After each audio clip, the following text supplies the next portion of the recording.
welcome to our NHR PrefLab seminar today. Our guest today is Dr. Anton Kozhevnikov. He obtained his PhD from the Institute of Physics of Metals at the Ural Division of the Russian Academy of Sciences in 2007. He later worked at the University of Tennessee in Knoxville, and then after that at ETH Zurich, and this brought him to CSCS, the Swiss National Supercomputing Center, where he's now working as a senior research software engineer. And he leads the development of what he's going to present about, namely the Sirius domain-specific library for GPU-accelerated DFT ground states for quantum espresso and similar structure codes. So we're looking forward to your talk. Anton, take it away. Okay, thanks, Georg, and thanks everyone for attendance. So I decided to a little bit not talk only about Sirius, but also about the context where the development is embedded. So I will discuss briefly what is CSCS, what we do in terms of software development for scientific codes. So then I will for sure talk about Sirius a little bit. I will present our status quo, so what we can do. And then also I will spend a little bit time on presenting a few lower level libraries that can also be of use to everyone who's doing electronic structure codes. So maybe you'll find that it's useful to you. And then we'll have questions and answer session, a little bit of time. So yeah, I work at CSCS. So I'm a computational physicist by training. So I do now a lot of other stuff at CSCS, but part of me is still with software development in the electronic structure field. So we are located in two parts. So we have biggest office is in Lugano. I think this is where Georg visited us some time ago. And we also have from maybe 5 or 6 years, we have a smaller office in Zurich, in the northern part of Switzerland. And on the map on the left, so you will see, so there's the small square is our office building. So with the shiny windows. And in the back, so there's a gray wall. And on top, you see this huge machine room. This is where all our flagship machines are installed, and so this is where like water pipes come in, so they're cooling the machines, and then they come out to Lugano, and it's all like there's a lot of hardware is installed there. So we operate a HPC flagship supercomputer for our research in Switzerland, but also for international projects. And since quite some time, so we have a lot of so we're dealing with GPU accelerated machines. So we started in 2013, so when we brought to the floor our first big flagship supercomputer based on K20X GPUs, so it was PITZ-DYNE, and it bear this name for until its variant, which happened maybe like 1 month ago. We decommissioned it. So PITZ-DYNE was hitting number 6 in top 500 in 2013 with 6.2 petaflop roughly. So then we made an upgrade. So we upgraded it to a P100 based machine, so with 20 petaflops. And this was a big achievement because we hit number 3 in top 500. So we were like largest HPC system in Europe.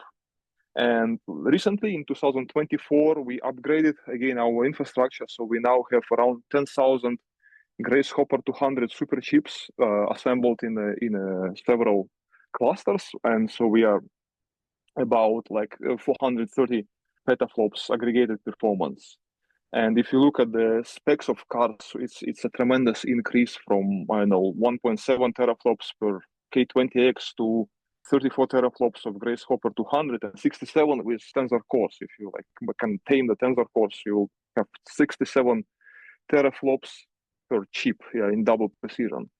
In terms of memory bandwidth, it's also increased a lot, so it's an amazing hardware. And you can imagine, so for our users, it was a big, this is also a slide. So from 2019, we are part of a LUMI community. So we have roughly 10% ownership in LUMI, and we can send our users to LUMI, and LUMI is basically, so it has a CPU partition, but basically LUMI is the huge GPU installation based on AMD K20, K250X cards, I think. So what's important is that for our users, it was the big, and it's still a big challenge, because so they are usually, the academia users, they have their codes they need to run.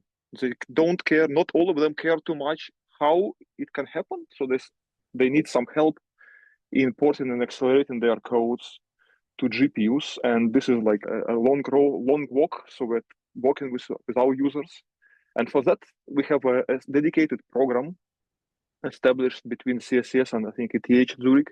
It's called Platform for Advanced Scientific Computing. So it funds around 14 projects on a 3-year cycles, and it tries to bring both users from academia users who have their codes and ideas and formulas, and performance and software engineers who are mostly focused on optimization of codes, and so they are experts in GPU programming. So this program, so right now we have a new cycle, so it funds 14 projects, and in the next 3 years we will be working with these research communities on different codes, not only electronic structure, but it's also weather and climate, it's finite elements, so it's astrophysics, quantum chromodynamics. We have a large variety. And so we help the users to accelerate and speed up their codes. You maybe heard PASC in the context of the PASC conference. So it happens in Switzerland in summer in one of the big cities. Maybe sometimes it's Geneva, sometimes Basel, Zurich, and it's under the same umbrella of this PASC program. So we are it's now a standalone event, but it bears the same name and the same principles. What we do as a philosophy of CS in terms of code development is that, so we believe that complexity of the current HPC platforms and architecture should be somehow reflected in the way how we develop codes. And we promote a lot this idea of separating things into smaller, manageable things like libraries, which leads to better software engineering of such things, because then you have isolated pieces of software, you can maintain them and optimize them better than the entire monolithic code. So we try to help users in their journey from monolithic applications to more manageable applications that are composed of different libraries. So, and CSCS supports a lot the development of libraries in general. And so we have a kind of a veto on working on directly on the codes. So our director said that we should not work on the codes. So it belongs to academia, to researchers, but we should focus on a lower level, on domain-specific libraries and on highly optimized mathematical libraries that can be that have performance portability and all other HPC features. And this is what we do. And of course, if you have a monolithic application, it has pros and cons. And if you have a application which is composed of different libraries and different layers, it has pros and cons. And usually for monolithic applications, so that it usually works well for your home cluster, for your home HPC. It has fewer dependencies. You're in charge of your source code, so you have full control. But at the same time, if you try to support multiple architectures, it becomes close to impossible. And we all know how hard it is still to maintain, for example, good portability between NVIDIA and AMD cards, and now Intel is coming with their cards. So it's a challenge. And then if you have a Fortran code of 1 million of lines of code, it's hard to maintain. It becomes you spend a lot of time in trying to refactor it, and it's hard to onboard new developers. Sometimes, it's hacky. Sometimes, not always, but sometimes it's hacky to build it for other platforms. And if you're working in user support, so what we do, we have user support teams, and then users come with their scripts and bash things that work on their platform. And so we are trying to help them to build their codes on our platforms. And this is a challenge. So for modular codes, it's also there's pros and cons. We have a separation of concern, which means there is a breathing space for software engineers and HPC specialists to focus on individual pieces of well-isolated piece of code. And also vendors like a lot when you can give them a library where they can work on without touching the whole code. So you obtain the usable code if it's a library. And if for you, it's less your own code to maintain. For example, if you can outsource, FFT subsystem to a library, so you don't have to write your own FFT parallel implementation. So the problem here is that long-term support of libraries is out of your hands. You have to wait. And now it's with research software engineers becoming a recognized profession. I think it's getting better. you have a lack in bug fixes. If you discover something that is not working, so you have to open a pull request or a feature enhancement or a bug fix request and have to wait. Requesting of new features takes time. And one of the challenges, you have to install much more dependencies. So this is we observe now, we have a lot of dependencies and a lot of codes have like a list of things you have to bring with you. But fortunately, we have tools like Spark that help you to deploy software in a reproducible way. So this is not the biggest concern. So for CSCS, so we have a dedicated team of software and HPC specialists, and part of myself is part of this team. And we develop these codes and these libraries for scientific communities with the same, I would say, traits. So we usually use C++ as the flagship, as the primary language. So it's all of our libraries are developed in C++. We usually use CUDA or ROCm as a backend, so rarely Cocos and nothing else as the programming model. So we use CMake as our build system in most of our libraries, if not all. And now we use Spark to manage dependencies. And from Alps, from this big new supercomputer, we selected Spark as our default package manager to install software for entire HPC software stack. We also have CI/CD pipelines that run both on in-house GitHub, GitLab virtual machines, but also on bare metal of our flagship supercomputer. So we have GitHub runners installed there. So, and if you collaborate with us, for example, Pask project guys, they can run CI/CD pipelines on GPU hardware on our HPC system. And of course, all our libraries, they support CMake and Spark, and they provide CForce and API and examples and documentation. So it's really libraries and not like a piece of code that you like put in a Git repo and name a library. So it really, we really have libraries. And that's a context for the serious, for electronic structure library that we also develop. So it doesn't appear in a void. So it's embedded in its bigger environment of the libraries that we develop.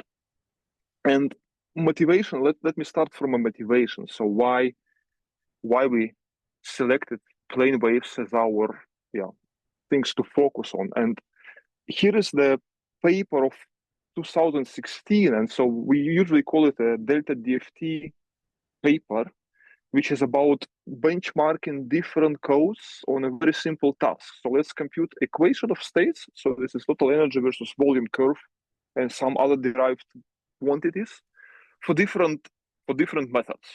And so the key point here is that if the methods all implement standard DFT in an LDA or semi-local GJ approximation, they should give the same answer. And this was the motivation for this work. And there's a lot of work has been done to refine the pseudo potentials, to refine how we actually make sure that these codes produce the same physics. But what's important here is around 5 codes, Win2K, Fluor, Exciting, ELK, are all full potential, all electron codes that are essentially doing the same thing. So they are implementing exactly the same method, and they're treated as a gold standard for DFT. And then 5 or 6 codes, Abinit, Quantum Express, VASP, JIPO, CASTEP, DACAPO. So they are all plane wave pseudo potential codes that implement exactly the same, maybe with some variation, but they implement exactly the same method of solving your constraint states with plane waves as the basis. So out of 15 codes, there are like 5 all electron codes and 6 plane wave codes. That of course they are there because they're important. So the users use them, and this is what we also see at CSCS. Maybe from 30% of all projects that we run for material science, from 100%, 30% are material science projects, and from the 30%, so we have CP2K, a big user base, and the second biggest code will be Quantum Espresso. It's a huge code, very important, and this brings us to the question how we accelerate them in a more efficient way. But before I go to this point, so let's quickly remind ourselves what is the plane wave method and what is the full potential method. So in plane waves, unit cell is mapped to regular grid. So you have plane waves as the basis in reciprocal space, and you have a regular grid in real space, all functions are expanded in plane waves. Your atomic potential is replaced by a pseudo potential, which has a local part and a non-local part. So this is a drawback. So you have like, if you pseudotize your potential, you have a non-local part. Your basis functions are pure plane waves, and your potential density are expanded also in plane waves. So in pseudo potentials, you approximate atomic potentials. You don't have it as a true one, so it's a pseudotized potential. You don't have core states, they're excluded. So they only enter as the non-linear core correction in exchange correlation. You typically have around 1,000 basis functions per atom, and you typically have a very, very low occupancy of bands. So maybe fraction of a percent or a percent of total basis size is the number of eigenstates that you need to get out of your deionization. You have efficient iterative subspace schemas that will solve your eigen problem in a subspace iterative deionization method. You can easily compute forces and you can easily compute stress. And this is, I think, one of the key points of plane wave code. So the stress tensor, you can compute analytically and very quickly. For full potential, so it's a little bit different, but not that much. So you, in full potential LAPW, like Win2K, so you partition space into non-overlapping spheres, where inside spheres you have a radial spherical expansion, and outside you have plane wave expansion. So your basis has like dual form. So inside muffin tins, it's the linear combination of your atomic solutions. Outside, it's the plane wave. And same holds for potential and density. So there's like, you always live in this dual world. What's important that you don't have approximation atomic potential. So it's you have it, that's why it's called full potential. You have core states included, which is important for core spectroscopy. You have less number of basis functions per atom, so around 100 per atom. So we just can roughly count. And you have much larger count of valence states, typically maybe 10 to 20% of the total basis size. So what else is important? So you cannot, LAP basis is tricky, so you cannot infinitely expand it. So you will have, at some point, you will hit a linearly dependency. So, and your overlap matrix becomes very like, it has a very huge condition number. You cannot diagonalize it quickly with iterative methods because first, the application of Hamiltonian is expensive, and second, you have a lot of bands to diagonalize. So iterative methods don't work well. So you have to diagonalize your full matrix. And if you have a system of, 1,000 atoms, you will have 100 by 100,000 matrix to diagonalize. You can compute forces quite easily. So there is analytical formulas, but what you cannot compute easily is the stress tensor. I think it's one of the biggest problems with LAPW. So I once saw a thesis of 100 pages where there was attempt to derive a stress tensor formulas for LAPW, but I think it's still in most of the codes it does not exist. So we have to compute numerically things, which makes it much more expensive. And yeah, that's the drawback. And if you look at what is common between plane waves and full potential codes, and it's quite a lot of things are common, like you define unit cells and atoms, types, lattice vectors, all the same. So the way you define reciprocal lattice, plane waves, G and G plus K vector sets, the same. So the way you store wave functions as the two-dimensional array of columns, which each column defines the set of coefficients, expansion coefficients, is the same. FFT subsystem is the same. Also the same how you generate charge density on a regular grid. And even in the case of PAW, of the pseudo-potential case, we use the same machinery to generate exchange correlation and Hartree potential inside atomic spheres, because in PAW they have also the concept of atomic spheres. Also, symmetrization functions, density, potential, occupation matrices is the same. And low-level machinery, Bessel functions, ground coefficients, Wigner matrices is the same. So it's a lot of things are actually common between plane wave, pseudo potential, and full potential LAPW codes. And this finally brings us to a question. So if we have so many similar LAPW codes and so many similar pseudo potential codes, and if they have the same core DFT functionalities, like getting a ground state charge density out of my geometry, atomic positions is the same.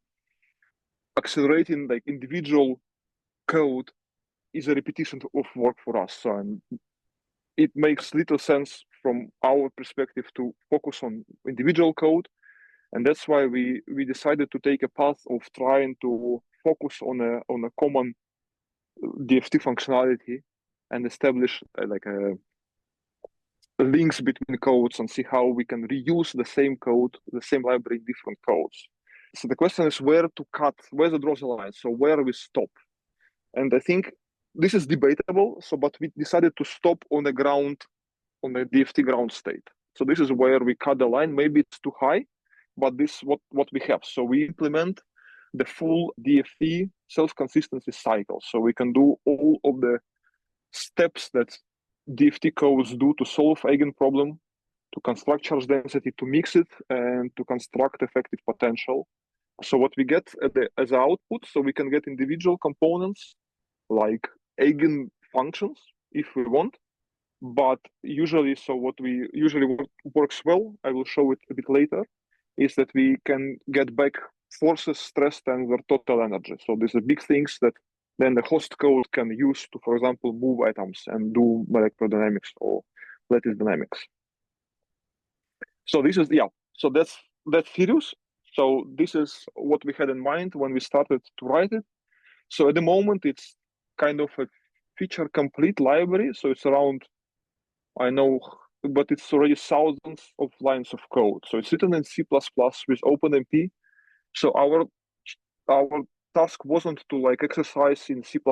So we don't have a lot of complicated C++ features. We just use it as a tool to write readable code.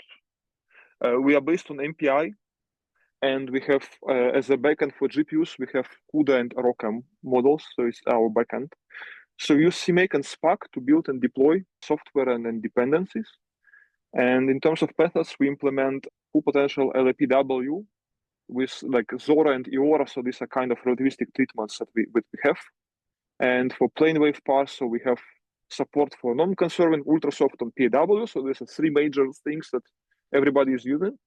And we also have a lot of work done. So we have a DFT plus U and DFT plus U plus V. So this is a non-local Hubbard correction because our research community here in Switzerland asked for this functionality. We can compute ground state charge densities, forces, stress. We have a spin orbit, I think, support. We support non-linear magnetism. And we also have a modules that can do lattice relaxation needed. We have, in terms of IPI, so we have support for Fortran 90 with I2C bindings. We also have a Python interface through PyBind 11. And recently we started to work on a Julia interface, so which is, I think it's a very promising piece of work. In terms of data formats, we love standard things. We love JSON, XML, and HDF5, and we never write to some binary custom data sets. And here is a small example of how the API can look like. So it's usually, so it's nothing special. So it's the calls to Sirius functions that can create you some objects, and these objects should be initialized. And then once they're initialized, you can run a ground state and then request back the stress and forces. And conceptually, we have three phases. So when we do integration with the host code, so we envision three phases. So the setup phase is where the host code has to create a simulation context where it will put all the information about lattice, pseudopotentials, atomic positions, atomic types. So we have to create the context. We have to create a set of K points, which comes again. So the host code defines on which set of K points it needs to run. And then we have to create a ground state object. And this we'll call the initialization phase. So then we let it run. So the host code can say, okay, hey, solve me the ground state. And the Sirius will do all the heavy lifting work with the best hardware at hand. And at the end, so the third phase is when we get back atomic, new stress tensor and new atomic positions of forces and stress tensor. And in this way, the host code can use its own Fortran written or its own lattice dynamics routines to move atoms around, create new geometry, and then we repeat the ground state with Sirius. And this is how we advocate, so how we should do the ground state. for the CUDA backend. So I have 2 slides for the CUDA backend. So from day 0, we selected CUDA as our way to provide CUDA kernels. And what is good in general for electronic structure codes, there's not much custom CUDA kernels we need to implement. So we are lucky in this sense. We are not lucky because there is a lot of kernels that are competing in terms of intensity. There is not one big kernel where we have to spend all our time. So it's a lot of smaller kernels, but it's mostly about linear algebra and standard things like cuFFT, cuBLAS, so which you can wrap in a C++ code. So in terms of CUDA kernels, it's not much work. And so they are written in standalone files. So they are compiled separately by NVCC or heap. So they're exposed to main C++ code base with external C. And so we do a pre-processing magic to accommodate both heap and CUDA naming conventions. And because ROCm, so they did actually a great thing. So they just almost copy-pasted the API with a name change. So for us, it's quite easy. So we just substitute names and we can write a generic kernel like this one here. So it's written in a CUDA style, but it's digestible both by heap and by NVCC without any problems, because we just on compile time, we substitute a couple of things. And to be honest, the CUDA part and the CUDA kernel is the most stable and less touched part of our code base. So we do a lot of work on refactoring. So we change how objects are arranged, and maybe so we always have better things to do on a C++ part of the code. But CUDA kernels, they stay untouched for a long time because they just work without any issues, and the new hardware, they just work. And it's quite, we like it very much. In terms of a software stack, we have a lot. So Sirius itself is based on a couple of other libraries. I will talk about a few of them later. So they are marked in red. So LCGLib, PLA Future, SPFFT, SPLA, Costa.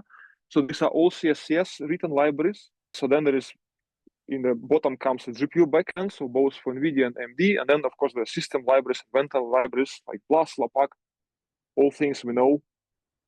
And on the right-hand side, there is a little bit of gray. So these are also libraries that Sirius relies on, like Umpire is for memory pool, SPGLib is for the symmetry operations, and so on. As I said, so we provide native C++ interface, and we have a small mini app, so which we use to test the ground states, and it's just calls the classes directly. And then we have a Fortran interface and codes like CP2K, Quantum Espresso, and Exciting. So they sit on this interface. And as I mentioned, so we're now working with DFTK with Michael Herbst from EPFL on Julia bindings and the way how we can bring Sirius into DFTK world. And we also have a small Python interface. And this is where it starts to be, so integration with the host codes. One of the big achievements for us is that CP2K was, I think, the first code that officially integrated Sirius in their code base from version 7.1. So they have it as the optional dependency, but we usually we test it, and I think it's always tested. You can switch it off if you don't need it. And what is important that because CP2K is the Gaussian localized basis set, but with Sirius you can, for example, test quickly how your pseudo-potential behaves with plane waves. So they can use their pseudo-potential and run a plane wave calculation with the same input file without going outside, without saving the potential and trying to run Abinit or WASP or Quantum Espresso. And so possible use cases here, yes, it's the plane wave DFT capabilities of CP2K. It did not exist before. And the second use case we do it now is the full potential calculations with the LAPW LO method. So you can compute, for example, with your input file of CP2K, you can compute your molecule or atom with full potential. And this is what we're doing now with our work with Hossein. So he's from Kazus, I think it's from one of your colleagues. is in a group of Thomas Kuhne. So what we try to do is to reproduce this delta DFT paper. So there's a newer one of 2000, I forgot, 2022, I think, or 2021. So it's updated paper on the same spirit. So the compute delta DFT factors with a lot of codes. And so we are now catching up with FLIR. So what we see here is, so we almost reproduce all the published unaries, and each unary is composed of 4 different crystal structures, like simple cubic, face center cubic, diamond, and BCC. And for most of the materials, we reproduce exactly the FLIR data. And for some, we still have to investigate why there is small discrepancy. But overall, it looks very good. And on the right-hand side, so we continue this work with oxides. And again, even with oxides, we completely reproduce the data of FLIR without actually knowing too much. So we just know the parameters. We know what are parameters of LAPW, but we have to invent our own species files that describe the atom species. And we just run it and it works. So we reproduce completely the published results. So for me, it's like a piece of pride. So then exciting code. Exciting code is our, actually, this is where it started. So we started our collaboration with libraries integration with exciting. And for a long time, it was a proof of a concept. So they just not merged into official exciting code base, but finally it was merged.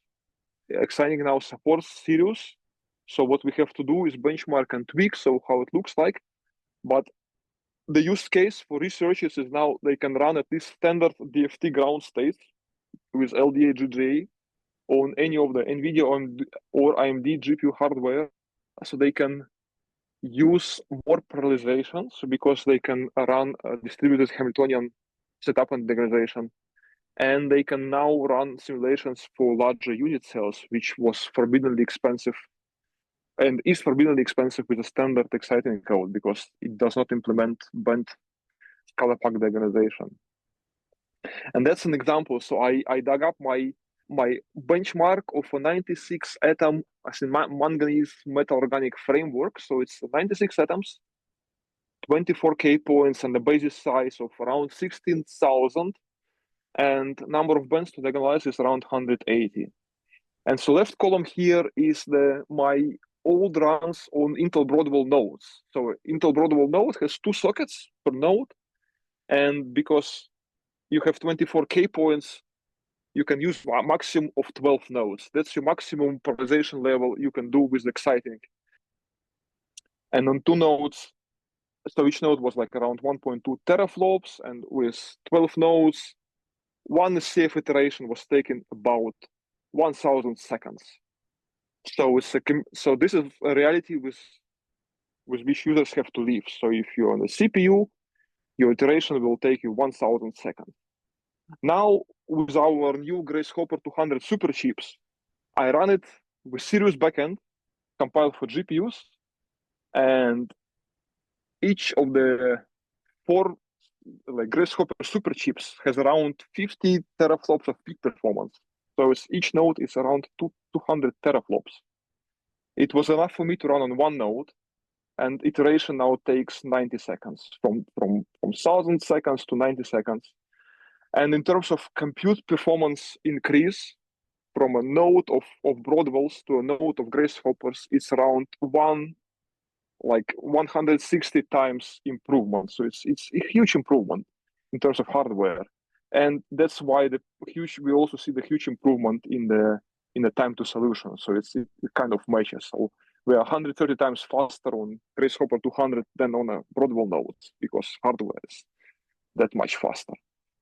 This paper is about embedded DFT. So this work was done by a group of Stefan Godecker in Basel. And so what they use Sirius for is so they develop lattice dynamics, which is not a local one. So they don't minimize lattices like local optimizations. They do global optimization of the much larger space. And so there they used Sirius as embedded DFT code. So they just had to run a lot of different geometries, and each one of them they had to minimize to like a 0 stress, 0 forces.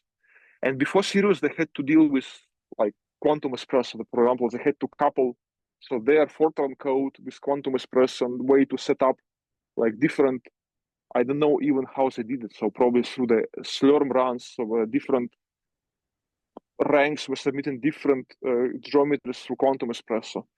And now so they use Sirius as the embedded DFT. So they have the very nice Fortran code, they call it properly, and they can like do the science much easier. Last slide is about Quantum Espresso. We also have integrated Sirius to Quantum Espresso, and that's not merged. So we have to support our own branch of Quantum Espresso, which we usually from time to time I upstream the tagged version of QE to our development branch. And this is example for Zircon's, it's a Zircon, I think. So it has 144 items, around 60,000 plane waves, 112 items, and the 700 bands. And we try to run it on, so the blue line here is what I try to run the standard QE on Lumi C, so it's an AMD partition, and this is what you will get. So on 40 nodes, 28 and 56 nodes, and then so I can also run the same ground state on Lumi G with our Sirius effort, and on Alps we can run either Alps is the name of our supercomputer, so we can run either the standard QE, which they give, like community version, or our version, so they match in performance. And performance on AMD is a little bit lower because I think we have to figure out, but one of the reasons is there is like high latency in kernel launches. So because for some reason, so we observed that for the same kernel on NVIDIA device, there is very small gaps between kernel launches, which it should be, and on MI250, the same kernel, which consists of several kernel launches, it has larger gaps, and we just need to wait for a driver update or whatever. So takeaway message here is that we can run on Lumi G and Frontier, so which is very crucial now because Frontier is up in US and they cannot run Quantum Espresso. I think this is what I heard. That's the site, that's the list of papers where Sirius is also used. So it's quite few works already cite Sirius. And I have 20 minutes. I will quickly go to my last part. So the most important backend libraries of Sirius, which we develop at CSCS. I will start with SPLA, and SPLA stands for Specialized Linear Algebra. And so this library is doing two things, but it's doing it very well. So it's doing matrix multiplication, but for a very specialized case. One is a multiplication of two tall and skinny matrices into a final small block cyclic distributed scalar pack matrix. And that's a use case where you construct a subspace matrix. So you do inner product of wave functions. You have a tall and skinny matrix, you have to produce a subspace. And the second operation is when you have eigenvalue, eigenvector matrix, and then you have to rotate your basis function. So you have to make a linear combination into a final wave functions. So it's a tall and skinny times a block cyclic distributed into a tall and skinny. So we do this, we do this in a standalone way. So SPLA is MPI and OpenMP parallel. So it uses much more efficient than all-reduce. So it has a ring communication pattern, so it's much more efficient than all-reduce. It accepts any combination of pointers, so you can pass either host to device pointers in any combination. It has AMD and GPU backends. And it can be used in, for example, in codes like Quantum Espresso, where you have to construct inner products of tall and skinny matrices, or in any other problems that requires tall and skinny matrix multiplication, for example, Green's function construction. And that's the performance of SPLA on a problem of when I multiply two tall and skinny matrices into a final 8 by 8,000 matrix, and number of size of k dimension is around 700,000. And what you see here is that like aggregated performance, we reach up to 1.5 petaflops. And on the left is the performance per socket. So the red bar is the peak performance of a Grace Hopper superchip. And you see two problems with the lower number of ranks. And we think it's a bug in MPI CH. So we haven't discovered this one. So that when number of lengths is low and there is host pin memory to host pin memory communication within a node, performance is low. So it will be fixed later, but for now we have this strange picture when we have a better scaling with a larger number of nodes. And just to remind you, in 2009, so Oak Ridge opened a first petaflop KL machine for open sites. It was called Jaguar, and it was a huge installation of many cabinets with 1.3 petaflop measured performance, sustained performance with HPL. Now, 32 devices, 8 nodes, reach 1.5 petaflops. This is just impressive. SP50 is the second library in our portfolio that I advertise. So it's designed to handle FFTs for where usually you have a spherical partition of your reciprocal space. You don't have the full reciprocal space to transform. So we have a cutoff. And then so we use a step decomposition in real space and pencil decomposition in reciprocal space. So it's doing like 1D FFTs and then single all-to-all communication, and then two-dimensional FFTs are done by CUDA. So we have support for gamma point. We have like transparent interface to calculate on CPUs and GPUs. So you can use it even in your code which does not have a GPU backend. You can still use it as accelerated library. And the use case here is plane wave codes where FFT is a bottleneck, or maybe even if you have a big FFT problem to run. So this can also be an interesting library to have a look at. And this is, for example, the performance of the 1000 wave function transformation on a box of 450 cubed. So number of plane waves here is 23 millions. And you see the huge peak. So there's a absolutely top performance on a single rank because we are on a single memory of a single Grace Hopper. And as soon as you go outside of one Grace Hopper, so you start using MPI, performance just gets worse considerably. And that's the cost of going outside of your socket. And then if you only add 8 more nodes, 32 Grace Hoppers I have to add to get back to performance of my single rank. So this is that's the speed at which the single card works now. So again, it's super impressive. Finally, so my last library to present is the DLA Future. DLA Future is our implementation of a distributed eigenvalue solver based on STD, on futures and STD execution of C++. So it's written in fully synchronous task-based approach, not with OpenMP. So it supports MPI parallel, it's a typo, MPI parallel execution. It provides C++ interfaces, but also CN4 Scalapack-like interfaces. And I say Scalapack-like because we don't need to pass the work arrays and work structure. We just have to pass the metrics and its description. We integrated it with LC, so it also is part of LC interface now. So if your code has an LC interface, you can quite easily try to use DLA Future in your code. We have backends for NVIDIA and AMD GPUs as usual with CUDA and ROCm. And the use case here is if you have a dense matrix linearization, for example, in LPW methods or any other electronic structure methods, you can try to use DLA Future if you, for example, not happy with ELPA. And this is a benchmark of a relatively small example, so I must admit, so it's only 18,000, so it can easily fit into a single cuSolver call. And this is a blue dot here is the cuSolver, 40 seconds, maybe a little bit more. And when with DLA Future, so we have around 70 seconds, not great, but yeah, NVIDIA guys are doing an amazing job.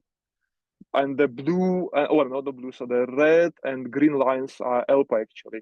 And so DLA Future scales much better and performs much better on many nodes. Yeah, and red lines, so we could not run on 8 nodes. I think the ELPA two-stage solvers a bit Russian. So to summarize, so CSS supports and develops quite a few libraries that can be of use in the electronic structure community. Sirius is one of these libraries, so it's part of our portfolio. So, and it's best suited for embedded DFT calculations. And Sirius supports pseudo potential and full potential DFT ground states. So we have backends for NVIDIA and AMD GPUs. And so we are we can offer DFT solver if you need one.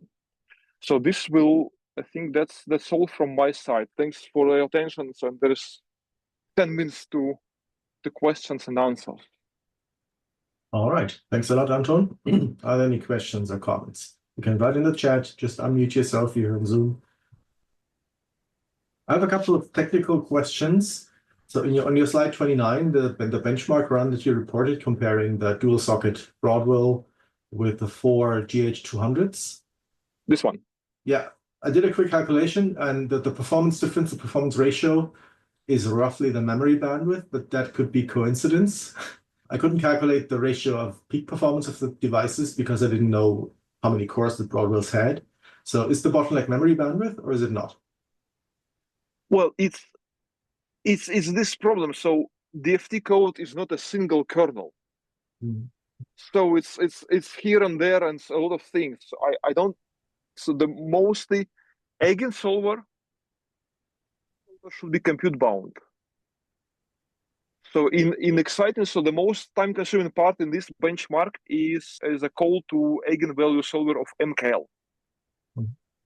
So whatever they do on MKL side is probably, I think it's compute bound. And it's a dense solver. It's a dense solver, yeah. Can I say something, Kim? Yep, sure. I think for this system size, it's memory bound. Yeah. It can be. So I honestly, my shame, so I didn't invest too much time in trying to figure out. I am as a user of, I just call MKL, and as a user, that's the best I can get. And the roofline model, like I have seen Sirius, I have executed Sirius, and I've seen that it is a memory bound. All right, but understand that this is highly problem specific also. If you choose a different problem, then it might be a different bottleneck. Yeah. So I had this number in the beginning. So for Grace Hopper 200, so internal memory bandwidth is 4 terabytes a second. Amazing. That's about 80 times one Broadwell socket. That's what I calculated, and I came to the conclusion it could be memory bound, or it could just be sitting at the knee of the roofline. Okay, another question, even more technical. Why did you choose CUDA and ROCm instead of OpenMP offloading? Was this decision made at a point where the compiler support for OpenMP offloading was so bad that it wasn't was no use using it? Well, I think it's even now it's a problem, to be honest. So, but 8 years ago it was for sure no go. So 8 years ago, if you are 8 years in the past and you have to do a C++ code, what was there? So was OpenSSE wasn't supported, and yeah, it was Cocos maybe was at this stage, but we decided, okay, Cocos is too much for what we wanted, so we decided to do CUDA, and actually a lot of other projects at CSCS we do pure CUDA, so we don't try to do anything else. Following up, I have the same question than Georg just had. So now, 8 years later, do you see any sign or motivation to go away from the idea of writing CUDA and ROCm, but to try something that is maybe even a bit more portable? Or is this a conscious decision that you stick with this decision and apply to all of your library projects? It's a very good question. It's a very good question. Let's say what we have on the CPP side. Yeah, so we have, let's break it. So we have Fortran guys and we have C++ world. And for Fortran, so there's a battle between OpenSSE and OpenMP. And so it's a vendor battle because OpenSSE is supported by NVIDIA, yeah, and OpenMP is supported by AMD and maybe by Intel. Yeah, probably by Intel. So we have concurrency. For C++ world, we have what? We don't have much. So we have Cocos, we have TBV. I would say we don't have actually at CSCS, we don't have too much discussion what to pick. For example, DLA Future is much more recent project, and they still decided to go with CUDA and ROCm because it turns out that there is not much. It's the support for this kind of things is not big in terms of other things that you do on C++ side. So for us, it's still a conscious decision. Even now, I would probably say that I can ask around, but most of our software developers say that we will still pick CUDA as the programming model. Yeah, for some codes, it's highly confusing, and I think also code developers are confused what to pick. So some codes like CP2K, they have basically everything, right? There's OpenMP and OpenSCC, and CUDA and ROCm, and everything in between. And if you do sort of a code modernization approach, maybe not to just a huge code base, or if you start from scratch, many users are thinking like, what is the most forward-looking way to move along? And I think this is still open for debate. It's open for debate. It's a good question. Yeah. But if I start, for example, if we start from scratch now, so would you start with C++ or with Julia? Yeah. So, and Julia offers kind of, so at least they advertise on conferences that they are performance portable. They say the PPP, portable, performant, productive. So they claim that they have work done to enable you backends without, so you can like have a backend for AMD and NVIDIA without doing a lot of extra work. So I would probably like invest some time in this one. Okay. But it's a good question. So if I start a C++ project, so which programming model for GPUs I would pick? I don't have an answer to this one. It's not solved. All right, more questions or comments. At the beginning, you mentioned the CI/CD pipelines at CSCS that you're running regularly. Yes. Are those pipelines geared towards correctness, or do you also detect performance regressions in your it depends on how you set up. So we just offer a tool. So we offer a mechanism to execute your pull requests on a bare metal. And then it's up to you what you do as a test. But for sure, we offer the possibility to run MPI distributed tests. So it's not only a single node. So we can run a CI/CD agent will pretend he's you, so it will run on your behalf under your allocation MPI distributed task, and it's up to you to figure out if it's about bug fixing or performance degradation. I understand, but the question referred more to the Sirius development, which maybe is also hosted at CSCS. So do you do performance tests as well during the development? We don't. To our shame, we don't. But DLA Future, for example, they measure performance, and they have a dashboard where they observe the performance degradations or just the variations in performance due to network congestions and so on. Okay. We measure only validation, so we just only validate the tests pass. But it's a good observation, so we will have a look at how to do performance test. All right. If there are no more questions, there's also nothing in the chat. Thank you again, Anton, for the interesting talk. See you in 2 weeks for the next NHR PerfLab seminar, in which we have Jeff Hammond from NVIDIA for a talk. Bye-bye.